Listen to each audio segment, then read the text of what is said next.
Welcome to the inaugural series of 5 Minutes for Good, a place for leading voices to share initiatives that go beyond the commercial. In this first series, we hear the flip side and discover what the travel industry is doing for good. Following a short intro, guests will be given their 5 minutes for good, firing up the engines, inspiring action, and making us think, that was 5 minutes well spent. Five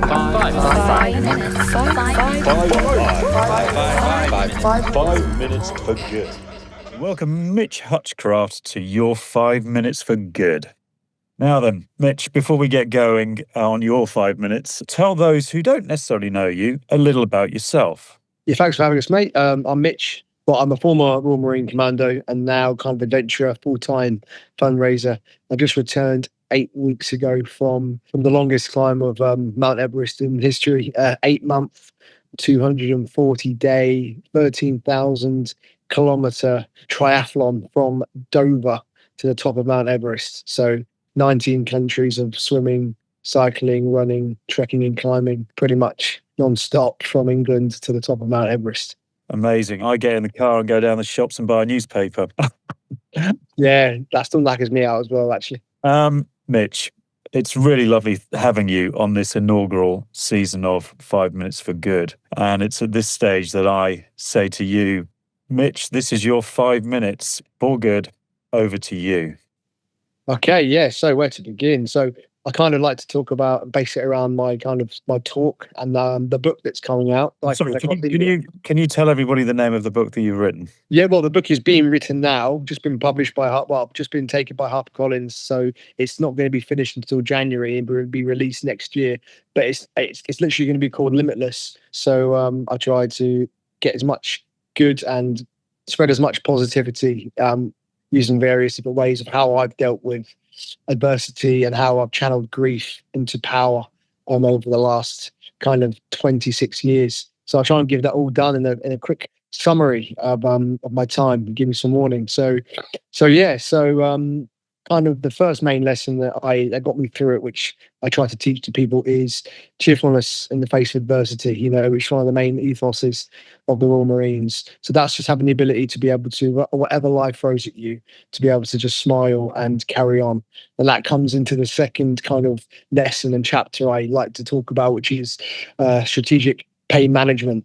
And that pain is only temporary. So using these two kind of concepts, being cheerful in the face of adversity, being able to just smile and grit through anything, knowing that no matter what pain it is, whether it's physical, emotional, mental, whatever you've been through, it will end. Whether it's a really hard week at work, whether you're doing a marathon, whatever it is, all that matters is it's going to be over very soon. The only time you need to really worry is if there was not a light at the end of the tunnel. But that is the point of cheerfulness in the face of adversity, and pain is temporary. The fact that there's always an end. There's always a light at the end of the tunnel. If you can adopt that mindset, then you literally will get through anything. I always see the world as the glass half full rather than the glass half empty. And if people can kind of think about that, it'll get you through anything. It got me through crazy moments. Leads me on into the other chapter. Adversity equals power. So this is literally just simply defined as, take whatever things have happened in your life, grief. I lost my dad as a teenager, some of my family members to suicide. You have a conscious choice. It's all literally just a small conscious choice that you have, and a mindset. You can either let it break you or let it build you. It's as simple as that. So you can either, it might sound easier said than done, but it is simply just a way of looking at it. So, you can either grovel, or you can use that pain just as a foundation and a base to light a fire inside you that will make you more powerful than you could have ever dreamed. That's what I did. On my dad's deathbed, the last thing I ever said to him was, "I'm gonna do more, make you prouder than you ever dreamed." And so channeling this grief and adversity into power can be done just by literally making that tiny little shift in mindset. Which brings you on to another chapter, the kind of anatomy of resilience and diving into resilience and what that means. Resilience is simply your one person's own strategic ability to manage pain. So Ross actually said that, and it's so true. So it's your strategic ability to manage pain. It's simple as that.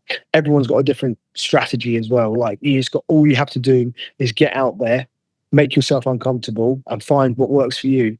Most importantly, finding what drives you.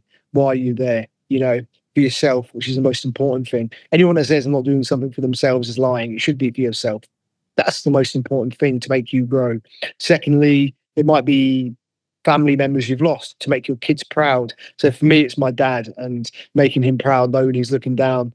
After that, you've got the charity you might be doing it for, the people you're helping, the people you're inspiring. So when things get really tough for me, like when I was swimming for 18 and a half hours nonstop across the English Channel, it was just face down, flicking through these channels one thing at a time. When anything gets tough, just think about why you're there. Remember why you're there. And when it starts to wear out, one of the channels starts to wear out, and it starts to wave, just flick onto the next one, and then just flick onto the next one. And that's how you can do good, and that's how you can get through yourself. And and that leads me on to like one of the final chapters that I have and talks in the book. Purpose beyond self. So it's great for you to find a reason to be doing things more than just for yourself. Because all it will do is, if you find more reasons to push you through, it will just give you more of a superpower. It'll give you more of a foundation to get things done. So So in conclusion, there's just so many simple ways that you can do it, that you can do good and do better. And it's as simple as just changing your perspective, changing that mindset. Because the word possible means nothing. It's a completely different word. It's just a perspective. Like my definition of possible is different to somebody else's. And that is one of the last chapters as well, is proportionality. That's one thing I would say is to anyone listening. It doesn't matter if it's a 5K walk or a 200K ultra marathon. Your 5K walk is as important and equally as powerful as the next person's 13,000K triathlon. Sometimes it might be as hard as simple as getting out of bed for the first time, or going for a walk and you haven't been for a long time. So proportionality, never comparing yourself to anyone else. Any young people listening to this, that's what we're trying to get that out of. We want to shatter these artificial limitations that society has put upon us, and it's all total bollocks, to be honest. The only person that knows what your limitations are, and what limitless means, is looking in the mirror. The only person that knows the definition of possible is looking in the mirror. So that's all I wanted to do. The main thing I wanted to do good by doing this expedition was not just to break myself, was to achieve all these childhood dreams that I ever dreamed of, all rolled into just one expedition. But then it became a chance, obviously, to try and show the whole world that you haven't got to be. This is, again, the other most important message, is you don't have to be some polished influencer or some superhuman athlete or someone that's naturally gifted to achieve what everyone else would look at as crazy or impossible. The only person that has that power is you. Tell me, Mitch, the expedition that you went on, did you go on the expedition before you wrote the book? Yeah, well, the book is being written now, just been published just been taken by HarperCollins. So it's not going to be finished until January, and will be released next year, talking about the things I've just spoke about. So Limitless, 9 pillars to unlocking extraordinary human potential. So all it is diving into them 9 pillars, purpose beyond self, the anatomy of resilience, the relentless pursuit of positivity. So all it is using these kind of methods of how I managed to do what I did, how I got from A to B. How I went from just a kid with ADHD with 2 knee surgeries, who was told he'd never be able to play tennis again, to then go on to complete the longest climb of Mount Everest in human history. All it is it's not a place to brag. It's a place just to show how I done it. It's not a rigid plan of how to do it, because, as I said before, there's no one way of doing it. There's no rigid plan of how to achieve, because every single person has their own pathway of getting there. But the book is all about just these little lessons, how to compartmentalize, how to break things down into simple little steps, just one thing at a time, and just showing examples of how that's worked, and hopefully inspiring people to go down that road themselves. Can I ask you, how long did that expedition take you? 240 days, just under 8 months. So it was an 18-hour swim, then a 4-month bike ride, and then a 3-week run, and then a 2-month hike and climb to to the top of Everest. Wow. Pretty much back to back. What's harder, the expedition or writing the book? I don't know yet. I think it'll probably be the book. No, I think the expedition, definitely. I've got some great support around me. The editor, my girlfriend. So I'm up for the challenge. I'm definitely up for the challenge. And that's the main thing now. Everyone's asking, what's next?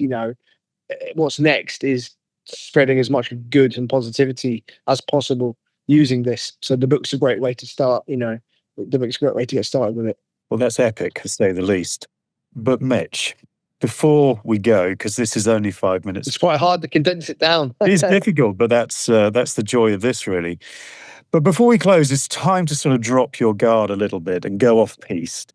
But I'm going to ask you, if there's one thing you could do for 5 minutes that isn't necessarily for good, what might that be? It will be selfish. I would like to go back. I'd like to go back to just before the summit on Everest, but as the sun came up, and I'd like to go back and without any of the anxiety and worry that I had about dying, I'd like to go back to that moment and just sit there and look out across the world. And I'd like to go back and take it all in one more time. Amazing. Mitch Hutchcraft, thank you very much. That was 5 minutes well spent. Boom, boom. Amazing.